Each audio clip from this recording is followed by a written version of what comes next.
అలాగే కాదు, మీకు అంత గుడ్ విల్ గిరిబాబు గారికి ఇండస్ట్రీలో బ్రహ్మాండమైన గుడ్ విల్, సూపర్ హిట్లు తీశారు.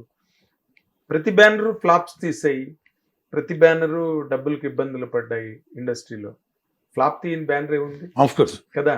బట్ మీకున్న గుడ్ విల్ తో ఈ పెద్ద హీరోలు, ఆ రోజున కృష్ణ గారు కానీ, సోహన్ బాబు గారు కానీ, ఆ రోజున హీరోలు కృష్ణరాజు గారు కానీ, వాళ్ళని ఎవరితోని సినిమా చేద్దాము మళ్ళీ కోలుకోవడానికన్న ప్రయత్నం జరగలేదండి? ఆ తత్వం లేదు నాన్నగారికి. అసలు పెద్ద హీరోల దగ్గరికి వెళ్ళి ఎవరు చేయరండి, నాన్నగారు అడిగితే అదే చేస్తారు. అడుగుతున్నాను. డెఫినెట్ గా ఎవరైనా చేస్తారు, డెఫినెట్ చేస్తారు. అసలు అడిగేవారు కాదు నాన్నగారు. అడగరు, అడగలేదు అడగలేదు. అడగలేదు, ఎవరిని అడగలేదు. మరి ఎలా కోలుకుందాం అనుకున్నారు? అంతే ఇక, అంటే ఫుడ్ లేకుండా అయితే ఏం లేదు. ఆఫ్ కోర్స్ నాన్నగారు సంపాదించి 20 సంవత్సరాలు కష్టపడి సంపాదించింది పోయింది. అదే సరే, నెక్స్ట్ మేమేం చేయాలనేది మాకు అర్థం కాని పరిస్థితి. పిల్లలుగా మీకు అర్థం కాని పరిస్థితి. అంటే నాన్నగారు ఏంటంటే ఈజ్ ఆయన టోటల్గా చెప్తుండారు అనమాట. ఏదైనా చిన్నదైనా ప్లాన్ చేద్దాం, చిన్న సినిమా ఏదైనా ప్లాన్ చేద్దాం, కొంచెం ఆగండి, కొంచెం తట్టుకొని మనం మళ్ళీ ప్రొడ్యూస్ చేద్దాం, ఇలా హోప్ ఉంటుంది కదా ఎవరికైనా సరే. సో ఆ హోప్లో ఉంటున్న టైంలోనే నాకు మన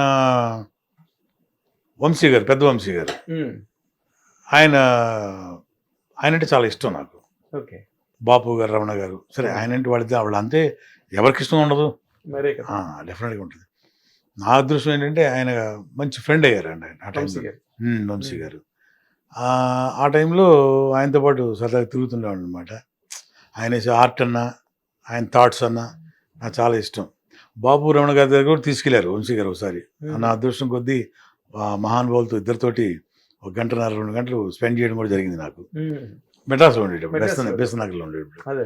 సో అట్లా తిరుగుతున్న టైంలో నువ్వు టీవీ సిరీస్ ఏం చేయొచ్చు కదా అనేవారు. దానికి ముందు ఆది గురువు ఎవరంటే దివంగతులు, కీర్తిశేషులు, మా గురువు గారు, ఛానల్ ద్వారా చెప్పుకుంటున్నాను అనమాట, సత్యారెడ్డి గారు, డైరెక్టర్, ప్రొడ్యూసర్. ఆయన మెయిన్ అండి. నేను నటుడు అవడానికి మెయిన్ కారణం ఆయన, సత్యారెడ్డి గారు. మామూలుగానే ఊరికి సరదాగా అంటుండేవాళ్ళం. 1990లో మా సినిమా చేసేటప్పుడే నేను డబ్బింగ్ సినిమాలు స్టార్ట్ చేస్తుండేవాడిని. నా డబ్బింగ్ సినిమా కూడా ఆయన కొన్నారు. ఆ టైంలో వాళ్ళ ఇంటికి వెళ్తుండేవాడిని, సరదా కూర్చుంటుండేవాడిని. సోకాల్డ్ ఇప్పుడు మన జాకీ, ఆర్టిస్ట్ జాకీ ఉన్నాడు కదా, సినిమాలు కూడా ఎక్కువ సినిమాలు చేస్తూనే ఉన్నాడు. టీవీ సీరియల్లో బాగా ఫేమస్. నా హరిత హస్బెండ్ జాకీ, నేను, శ్రీమాన్ అని మన ప్రకాష్ రెడ్డి గారి ప్రొడ్యూసర్, ప్రకాష్ రెడ్డి గారి కొడుకు, కేఎస్ రెడ్డి తమ్ముడు కొడుకు అనమాట.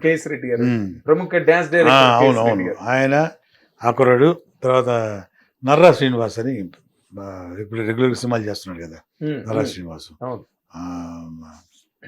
ఇప్పుడు బిజీ ఆర్టిస్ట్.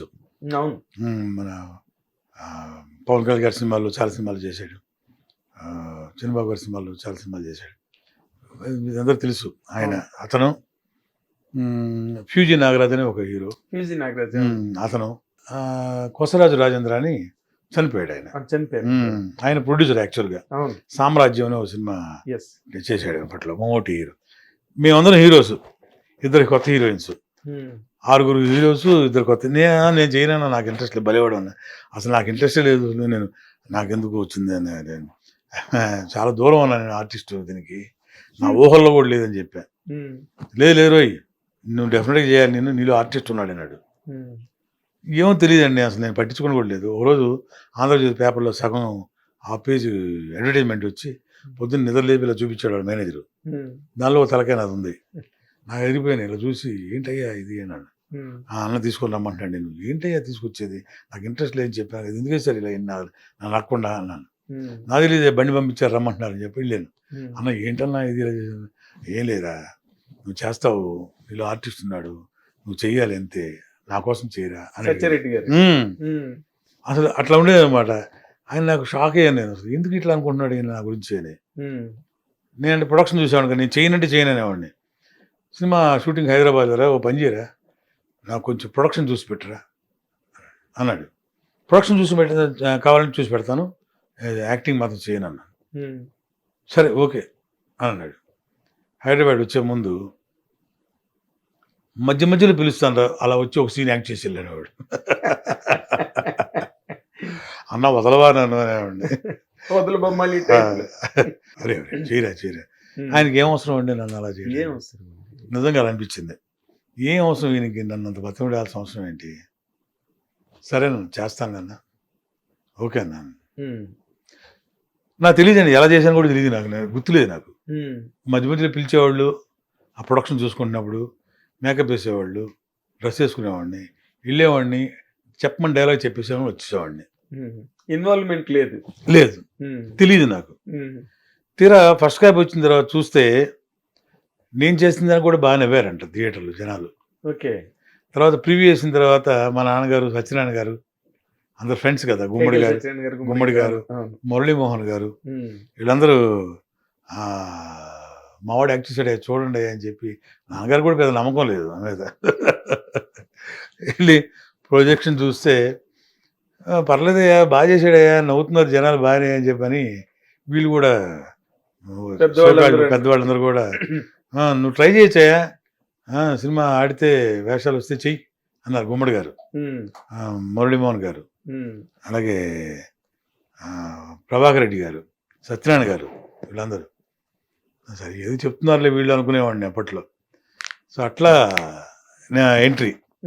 ఆ తర్వాత ఆ సినిమా పెద్ద ఆడలేదు అనుకోండి. తర్వాత నేరం అనే సినిమా వచ్చింది, ఆయన చేశాడు, సత్యారెడ్డి గారు, దానిలో క్యారెక్టర్ చేశాడు, అది కూడా పెద్ద ఆడలేదు. తర్వాత సత్యభామ సరదా కృష్ణులు అని మన పూసల కిషోర్ గారు ప్రొడ్యూస్ చేశాడు, అది కూడా పెద్ద ఆడలేదు, సగంలోనే ఆగిపోయింది. అది ఇంకా అనవసరం లేదనుకున్నాను అనమాట, ఏదో రన్నింగ్ లైఫ్ రావట్లేదు సినిమాని.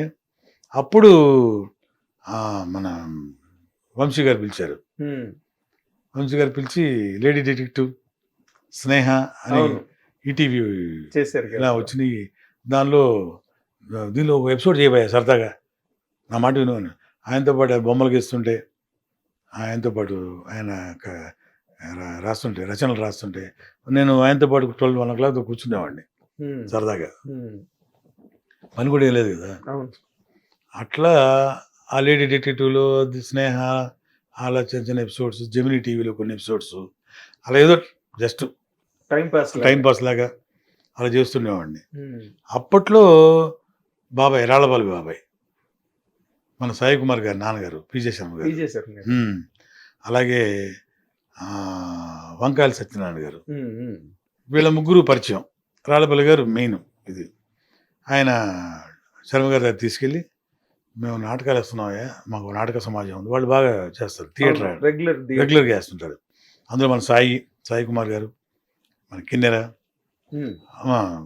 వంకాయల సత్యనారాయణ గారు, సాక్షి రంగారావు గారు, వేలు గారు, అలాగే పుట్టిప్రసాద్ గారు,